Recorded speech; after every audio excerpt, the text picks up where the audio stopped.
ভাইজান আসসালামু আলাইকুম। ওয়ালাইকুম আসসালাম। যে আব্বাস সিদ্দিকী জি ভাইজান যে যে 100 বিঘায় যে জায়গাটা নিয়েছে, জি আপনি যেখানে এখন দাঁড়িয়ে আছে পেছনে সে বিল্ডিংটা প্রথমে স্টার্টিং করেছিল, জি মানে উদ্বোধন করেছিল। তো গতকালকে উদ্বোধন হলো, তো অনেক মানুষ অনেক রকম কথা বলছে যে এখন অব্দি কমপ্লিট হলো না, সব টাকা মেরে খাচ্ছে, এসব বিভিন্ন রকম কথা বলছে। গতকালকে কিছু ডাক্তার এসেছিলো, রুগী এসেছিলো, গতকালকে উৎপাদন হয়েছে, সে বিষয়ে আপনি কিছু বলবেন?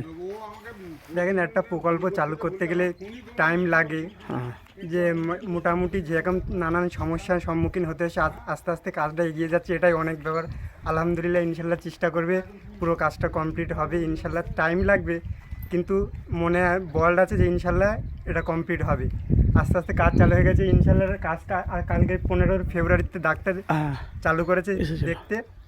আস্তে আস্তে ইনশাল্লাহ যে কটা আর বাকি রয়েছে কাজ চলছে, দেখছি তো ওই পাশে এখনো বিল্ডিং আর একটা কাজ ঢালাই হয়েছে, মানে ঢালাই মানে হ্যাঁ, ওখানটা 2-3 দিনের মধ্যে ঢালাই কাজ হবে। কমপ্লিট হয়ে যাবে। হ্যাঁ, বাড়ি কোথায়? আমার বাড়ি নদিয়া, নাম কি? হরিণঘাটা। নাম তৌফিক ইমরাজ।